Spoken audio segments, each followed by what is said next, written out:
საქართველოს მართლმადიდებელი სამოციქულო ეკლესია ამაღლების შემდგომ ხუთშაბათს ღირს დავით გარეჯელსა და მის მოწაფეს ლუკიანეს მოიხსენიებს.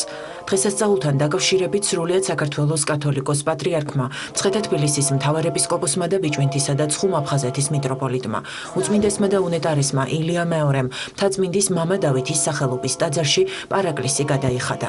მსახურების დასრულების შემდეგ საქართველოს ეკლესიის მეთაურმა შეკრებილი მრევლით ალოცა და დღევანდელი დღის მნიშვნელობაზე ისაუბრა. ყველას გილოს აქვთ ამ დიდებულ დღესასწაულს, მამა დავითობას. ღირსი მამა დავით გარეჯელი არის შემწე და მფარველი ყოველი გაჟირვებული ადამიანისა. დღევანდელ სახარებაში სერია მოვედით ჩემ და ყოველნი მაშვრალნი და თვირთმძიმენი და მე განგისვენო თქვენ. დღეს ჩვენ ვცხოვრობთ ისეთ დროს, როცა მრავალი თვირთმძიმე და გაჭირვებული ადამიანია და ღირსი მამა დავით გარეჯელი შეგვეწევა ჩვენ, შეეწევა საქართველოს და გაამთლიანებს საქართველოს. ძველ დროს წესად იყო დავით გარეჯელის დღესასწაულზე ხალხი ფეხში შველა მოდიოდა მთაწმინდაზე აქ ამ წმინდა ადგილზე. შეგეწიოთ მამა დავითის ლოცვა კურთხევა თქვენ და საქართველოს. დიდი და მადლიანი ადგილია და ყველას შეგეწიოთ წმინდა მამა დავით გარეჯელი და გფარავდეთ მისი მადლი. სრულიად საქართველოს მიულოცავ წმინდა დავით გარეჯელის სახელობის დღეს დავითობას, მეც დავითი ვარ და ბედნიერებასა და სულის ჯანმრთელობას ვუსურვებ. ღირსი დავით გარეჯელი წარმოშობით ასურეთიდან იყო. იგი ჯერ კიდევ ყრმობის ასაკში დაემოწაფა იოანე ზედაზნელს და სხვა მოწაფეებთან ერთად მას საქართველოში წამოხვა. როგორც ცნობილია, საქართველოში ჩამოსული ასურელი მამები სამოღვაწეოდ სხვადასხვა ადგილას დაემკვიდრნენ. წმინდა დავითი თბილისის მახლობლად მდებარე მთაზე დასახლდა. მისი ერთ-ერთი გამორჩეული მოწაფე იყო ლუკიანე, რომელიც სავარაუდოდ ქართლიდან გახლდათ და თავად ღირსმა მამამ აღკვეცა ბერად. ამ დროს თბილისი ცეცხლთაყვანის მცემლებს ეპყრათ. წმინდანი მთელ დღეებს ლოცვაში ატარებდა. ქალაქის მცხოვრებთა ცოდვების მიტევებას ევედრებოდა ღმერთს. ლოცვის შემდეგ კი მთაზე გადმოდგებოდა და ქალაქს აკურთხებდა. ღირსი მამა კვირაში ერთხელ ლუკიანესთან ერთად ქალაქში ჩადიოდა და ქრისტეს სჯულს ქადაგებდა. მამა დავითის სიტყვებს დიდი გავლენა ჰქონდა ხალხზე. ამ ფაქტით შეშფოთებულმა ცეცხლთაყვანის მცემელმა ქურუმებმა გადაწყვიტეს სახელი გაეტეხათ წმინდანისთვის და მისი მადლმოსილი ქადაგება შეეჩერებინათ. მათ მოისყიდეს ერთი ფეხმძიმე მეძავი ქალი, რომელმაც ღირს მამას მრუშობაში დასწამა ცილი. წმინდანმა ქალის მუცელს კვერთხი შეახო და საშოში მყოფ ჩვილს უბრძანა, ეთქვა ვინ იყო მისი ნამდვილი მამა. საშოდან ჩვილმა ამხილა დედამისისა და ქურუმების სიცრუე. საშინელი ცილის წამებით აღშფოთებულმა ხალხმა მეძავი ქალი ქვებით ჩაქოლა. ღირსმა დავითმა ბრბო ვერ შეაჩერა. ამის შემდეგ ლუკიანესთან ერთად მან დატოვა თბილისი და ყარაიას ველზე მდებარე გარეჯის უდაბნოს მიაშურა. წმინდა მამებმა დაიარეს უდაბნო, კლდეში პატარა გამოქვაბული იპოვეს და იქვე დაეყუდნენ. ისინი მთელ დროს ლოცვასა და მარხვაში ატარებდნენ. ბალახებისა და ხეების ქერქი იყო მათი საზრდელი. მალე ზაფხულის მცხუნვარებამ ბალახი გაახმო და უფალმა ირმები გაუგზავნა წმინდა მოღვაწეებს. წმინდა ლუკიანემ ირმები მოწველა და ჯამი მამა დავითს მიართვა. წმინდანმა ჯვარი გადასახარცეს და ყველა დაქცია. ღირსი მამები ოთხშაბათსა და პარასკევს საზრდელს საერთოდ არ იღებდნენ. ამ დღეებში არც ირმები მიდიოდნენ მათთან. ერთხელ გარეჯელ მამათა ირმებს კახელი მონადირეები გაედევნენ და იხილეს, რომ მცხოვრებივით მშვიდად მდგარ პირუტყვებს წმინდა ლუკიანე წველიდა. მონადირეები ფეხებში ჩაუცვიდნენ მამა დავითს. შემდეგ კი შინ დაბრუნებულებმა ღირსი მამის ამბავი ხალხში გაავრცელეს. მალე გარეჯის უდაბნო დაყუდებისა და ანგელოზებრივი ცხოვრების მოშურნეებმა აავსეს. ასე დაედო საფუძველი გარეჯის მონასტერს, რომელიც საუკუნეების მანძილზე საქართველოს სარწმუნოებრივი და სამეცნიერო ცენტრი და ქვაკუთხედი იყო. ღირსი მამის კურთხევით მრავალ მთაში აშენდა წმინდა იოანე ნათლისმცემლის სახელობის მონასტერი. წმინდანს უფლის მიერ ეუწყა, რომ მალე ზეციურ სავანეში განისვენებდა. მან მოიხმო წმინდა მამები და უკანასკნელად დამოწყვრა ისინი. ამის შემდეგ ნეტარი დავითი ეზიარა და ხელაპყრობილმა სული ღმერთში ავედრა.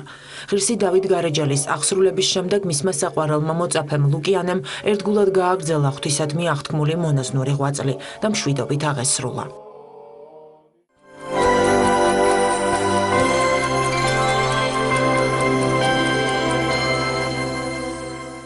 რელიგიები და ადრეული ქორწინების პრობლემა საქართველოში. Ამ სახელწოდების შეხვედრას წმინდა ანდრია პირველწოდებულის სახელობის ქართულმა უნივერსიტეტმა უმასპინძლა. ფორუმს რელიგიური გაერთიანებების, საკანონმდებლო და აღმასრულებელი ხელისუფლების, სახალხო დამცველის აპარატის, დიპლომატიური კორპუსისა და აკადემიური წრეების წარმომადგენლები ესწრებოდნენ. მონაწილეებმა პრობლემის გადაჭრის გზებზე, საქართველოში ადრეული ქორწინების საზიანო პრაქტიკასა და ერთობლივ თანამშრომლობაზე იმსჯელეს. აღსანიშნავია, რომ ფორუმის ფარგლებში რამდენიმე შეხვედრა გაიმართა კახეთშიც, სადაც წარმოდგენილნი იყვნენ თელავის, ახმეტის, ყვარლის, ლაგოდეხისა და საგარეჯოს მუნიციპალიტეტები. თვითონ ფაქტია ადრეული ქორწინებისა შემდეგ ოჯახის გრევა და ბევრი პრობლემების შექმნა, ძალადობა ვთქვათ ოჯახში და ასე შემდეგ, ყველა ეს პრობლემა სახეზია და ამასთან არის პრევენციული ღონისძიების გატარება საჭირო და დაგეგმვა და მიზეზების მე მგონი სწორედ ჩამოყალიბება. მე ვფიქრობ, რომ ყველა ქვეყანამ თავის ტრადიციაზე უნდა ააგოს თანამედროვე ცხოვრება. თანამედროვე ცხოვრებას აქვს თავისი გამოწვევები, რასაც თუ ჩვენ თვალი უნდა გაუსწოროთ, არის სხვა მოცემულობა, რომელშიც უნდა გაცოცხლდეს ასე ვთქვათ ტრადიცია ქართული და თუნდაც რელიგიური შეხედულებები. დღევანდელი შეხვედრის, დღევანდელი კონფერენციის თემა არის ძალზედ მნიშვნელოვანი, არა მხოლოდ ეთნიკური და რელიგიური უმცირესობებისთვის, არამედ ზოგადად საქართველოს მოსახლეობისთვის. ეს არის ადრეულ ასაკში ქორწინების საკითხი და აუცილებელია, რომ ამაზე ხშირი შეხვედრები მოეწყოს და ეს საკითხი იყოს განხილული სხვადასხვა მხარეებთან ერთად. ეს არის უმნიშვნელოვანესი დიალოგი, უმნიშვნელოვანესი შეხვედრა.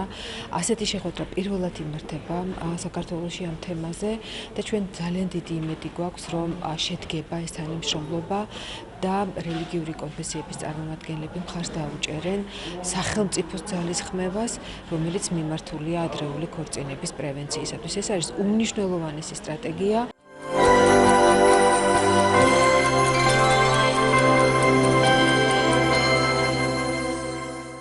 გადაუდებელ მედიცინაში პირველი ინტერნაციონალური კონგრესი ჩატარდა. შეხვედრაში ქართულ მხარესთან ერთად მომხსენებლები 7 ქვეყნიდან მონაწილეობდნენ.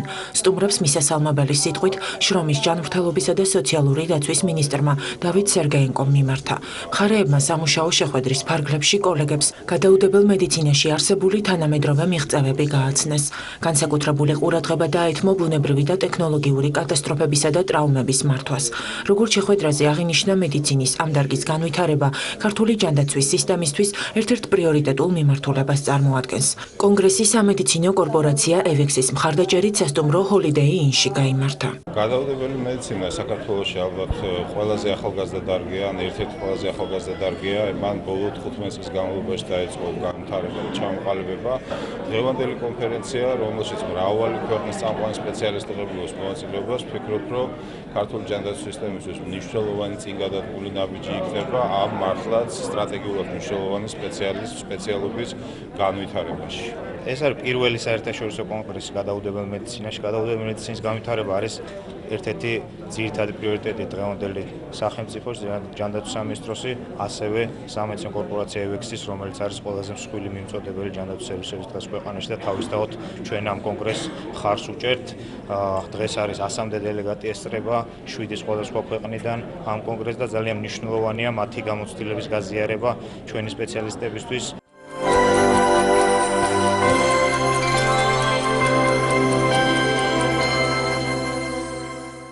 არასამთავრობო ორგანიზაციებმა თვითმმართველობის ორგანოების საქმიანობის შესახებ ანგარიში წარადგინეს.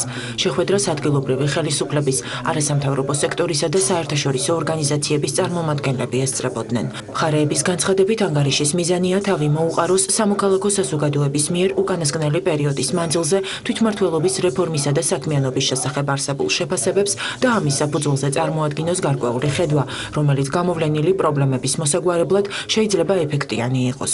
ანგარიშში თბილისის მიხედვით პრობლემად რჩება ინფორმაციის თავისუფლება, ფინანსური დამოუკიდებლობა, მოქალაქეთა ჩართულობა გადაწყვეტილებების მიღებაში, თავისუფალი სახელმწიფო შესყიდვები და ნეპოტიზმის ფაქტები. ამ ანგარიში თავმოყრილია როგორც თბილისის, ასევე რეგიონის არასამთავრობო ორგანიზაციების შეფასებები თვითმმართველობის და დეცენტრალიზაციის საკითხთან დაკავშირებით. ერთ-ერთი რეფორმა, რომელიც დაანონსდა დღევანდელი ხელისუფლების მიერ ხელისუფლებაში მოსვლის შემდეგ, სწორედ თვითმმართველობის რეფორმა გახდათ. საკმაოდ ამბიციური განაცხადი იყო, თუმცა 2014 წელს, როდესაც დამტკიცდა თვითმმართველობის კოდექსი, ამ ცვლილებების მხოლოდ ნაწილის ასახვა მოხდა ახალ კანონში.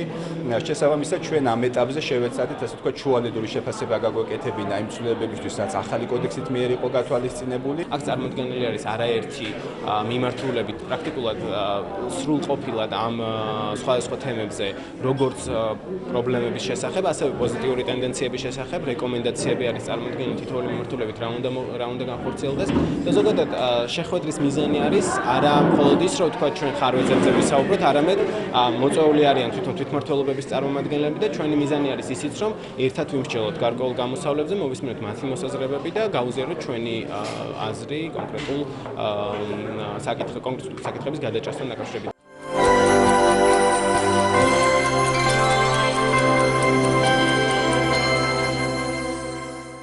ობლიგაციების კონგრესი წელს პირველად საქართველოში გაიმართა. კონფერენციაში მონაწილეობა 14 სხვადასხვა ქვეყნის 200-მდე დელეგატმა მიიღო. დარგის სპეციალისტებმა განვითარებადი ქვეყნების ობლიგაციების ბაზრების მნიშვნელოვან და აქტუალურ საკითხებზე იმსჯელეს. კონგრესი 2 დღეს გაგრძელდება და თემატური სექციების მიხედვით რამდენიმე საკითხი განიხილება. ორგანიზატორების განცხადებით, მსგავსი მასშტაბების ფორუმის ჩატარება საქართველოს პოტენციალსა და მნიშვნელობას უსვამს ხაზს. ჩვენ გვაქვს კაპიტალის ბაზრის განვითარების სტრატეგია, რომელიც კონცენტრირებულია ძირითადად ობლიგაციების ბაზარზე, რომელიც არის შემდეგი რამდენიმე წლის განმავლობაში ჩვენი ძირითადი, ასე ვთქვათ, მიზანი ამ ბაზრის განვითარება და კონკრეტულად დღეს ვისაუბრებ იმის შესახებ, თუ რას ვაკეთებთ ეროვნული ბანკი მთავრობასთან ერთად ამ ბაზრის ხელშეწყობისათვის. კონკრეტულად დაახლოებით 2 კვირის წინ ჩვენ მივიღეთ გადაწყვეტილება, რომ ობლიგაციების აღიარება მოხდეს როგორც მონეტარულ ოპერაციაში გამოყენებადი გირაო, თუ ამ ობლიგაციას ექნება შესაბამისი რეიტინგი. ამ კონფერენციაში მონაწილეობს ძალიან ბევრი ინვესტორი, რომელიც ფოკუსირებული არის ამ რეგიონზე და რომელსაც აინტერესებს ისეთი ობლიგაციები, რომელიც ასე ვთქვათ ამ ქვეყნებიდან გამოდის. აქ გალთენთაგარდი თვითონ სადაც 250 მილიონ ლარზე მეტი რესურსის მოზიდვაში დაეხმარა ქართულ კომპანიებს და შესაბამისად ჩვენ მგონია, რომ ეს არის ასე ვთქვათ განვითარებადი ბაზარი და ასეთი ტიპის კონფერენციები ხელს უწყობს ასეთი ბაზრის განვითარებას.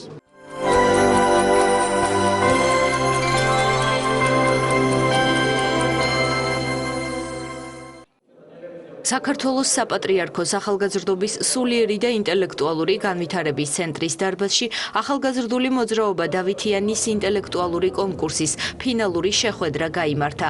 კონკურსში სკოლის მე-9 კლასის მოსწავლეები იღებენ მონაწილეობას. ფინალურ ტურში გუნდები თბილისისა და მცხეთის საჯარო სკოლებიდან იყვნენ წარმოდგენილნი. ინტელექტუალურ კონკურსში მონაწილეობა რელიგიური საკითხების ცოდნას მოითხოვს. ამდენად პროექტი მიზნად ისახავს მოსწავლე ახალგაზრდებში ამ მიმართულებით ცოდნის გაღრმავებას და საკუთარი შესაძლებლობების მაქსიმალურ გამოვლენას. გამარჯვებული გუნდი წელს საქართველოს ერთ-ერთ ულამაზეს რეგიონს ყაზბეგს და მის სიწმინდეებს მოილოცავს. აღსანიშნავია, რომ ახალგაზრდული მოძრაობა დავითიანის ორგანიზებით კონკურსი საჯარო სკოლების მოსწავლეებისთვის 2007 წლიდან ტარდება. 40 საჯარო სკოლის მასშტაბით დაახლოებით 150 მოსწავლე იყო ჩართული ჩვენს პროექტში, სადაც ბავშვები სწავლობდნენ კატეხიზმოს, ძველი აღთქმა, ახალი აღთქმა. ისინი ამზადებდნენ პრეზენტაციებს სხვადასხვა თემაზე, თვითონ ირჩევდნენ ამ თემებს, წერდნენ შუალედურ და დამამთავრებელ ტესტირებებს და საუკეთესო გუნდური ქულის შედეგების მქონე სკოლები გადავიდნენ ფინალურ ეტაპზე. გამოვლინდა 5 ფინალისტი გუნდი სხვადასხვა სკოლიდან შესაბამისად და ისინი ახლა ინტელექტუალურ კონკურსში არიან ჩართულები. ძალიან ბევრი რაღაც ვისწავლეთ ამ 1 წლის განმავლობაში. და არ არის ესეთი კონკურენცია, უფრო დაუმეგობრდით ბავშვებს, დაუახლოვდით და კარგი სიტუაცია არის და მაინც ყოველს უნდა ალბათ ცოტათი გამარჯვება და ჩვენც რა თქმა უნდა გვინდა. დავითიანის ამ პროექტში უკვე მეორე წელია, რაც მონაწილეობას ვიღებ. ამ პროექტმა დიდი ცოდნა შემიმატა და ასევე ძალიან ბევრი მეგობარი გავიჩინე. ძალიან ბედნიერი ვარ, რომ მომეცა შანსი მონაწილეობა მიმეღო. დღეს მოვედით, რათა დავესწროთ ჩვენზე უმცროსების შეჯიბრებას. ფინალია დღეს, მინდა ყველას წარმატება ვუსურვო.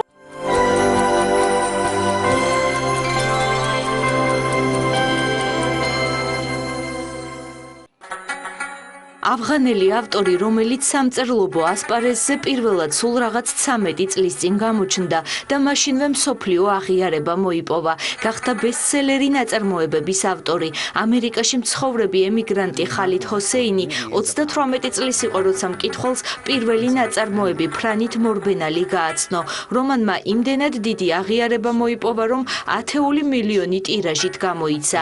ითარგმნა 40-ზე მეტ ენაზე 70 ქვეყანაში. შეიქმნა მხატვრული ფილმი და რაც მთავარია, ბევრის ოჯახში სამაგიდო წიგნად იქცა. ავღანელი ავტორის ორი ნაწარმოები, ფრანით მორბენალი და მთებმა მთებს უთხრეს, გამომცემლობა არტანუჯმა დაბეჭდა. როგორც საგამომცემლო კომპანიაში ამბობენ, ხალით ჰოსეინი ისეთივე პოპულარული აღმოჩნდა საქართველოში, როგორც მსოფლიოში. ავღანური წარმოშობის ამერიკელი მწერალი ხალით ჰოსეინი ძალიან პოპულარულია ამერიკაში. ბესტსელერების ავტორია და მისი პირველივე სადებიუტო რომანი ფრანით მორბენალი გახდა მსოფლიო ბესტსელერი.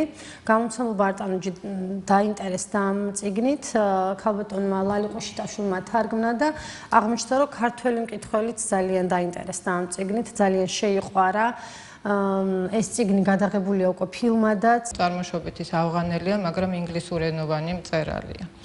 და ეს კულტურათა დიალოგი თუ კულტურათა სინთეზი ყველაფერი შეიძლება მას ეწოდოს გააჩნია ნაწილს ვსაუბრობთ. ფიქრობ ძალიან კარგად ჩანს მის რომანებში. და მისი თვითონ ხალით ჰოსეინი ამ რომანებით ფიქრობ გარკვეულწილად კულტურტრეკერის ფუნქციასაც ასრულებს დასავლეთისთვის. რადგან მან აითვის დასავლური კულტურა ამ პირობებში ცხოვრობს და ფუნქციონირებს როგორც ინგლისურენოვანი მწერალი, მაგრამ არ მოწყვეტია თავის ფესვებს და ცდილობს, რომ ეს კულტურა სწორედ უკეთესად გააცნოს დასავლეთ, რომელიცაც განსხვავებით ჩვენგან აღმოსავლეთი თითქმის ყოველთვის ეგზოტიკად რჩება და სიღრმეში წვდომა დასავლური კულტურაზე აღზრდილი ადამიანისათვის არ არის ადვილი საქმე და მხოლოდ სპეციალისტები თუ შეძლებენ რომ უფრო სიღრმეში ჩაიხედონ. ხალით ჰოსეინის დებიუტი 2003 წელს შედგა რომანით ფრანით მორბენალი. ნაწარმოებმა იმდენად დიდი აღიარება მოიპოვა, რომ დამამთავრებელ კლასებში ამერიკის შეერთებულ შტატებში ის სავალდებულო საკითხავად შეიტანეს. წიგნში მოთხრობილი ამბავი ავღანეთში ვითარდება. იქ საბჭოთა კავშირის შეჭრას ავტორი საკმაოდ ემოციურად აღწერს. ამის პარალელურად კარგად არის ასახული ავღანელებისთვის კიდევ უფრო სასტიკი მტრის თალიბანის გამოჩენა. ხალით ჰოსეინიმ რეალური ამბები მხატვრული ხერხით მიიტანა მკითხველამდე და ერთგვარად მშვიდობის ელჩის ფუნქციაც იტვირთა.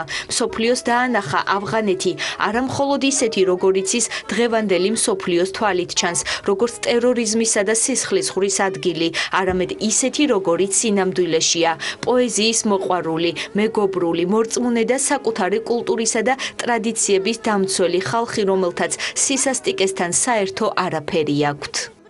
მინდა თქვა იმ პირველ წიგნზე 2003 წელს გამოვიდა და ეს სექტემბრის ამბები ამერიკაში სულ ახალი მომხდარი იყო და ისე კარგად იყო ეს წიგნის გამოცემის დრო გათვლილი, რომ უზარმაზარი ინტერესი გამოიწვია ამერიკულ საზოგადოებაში.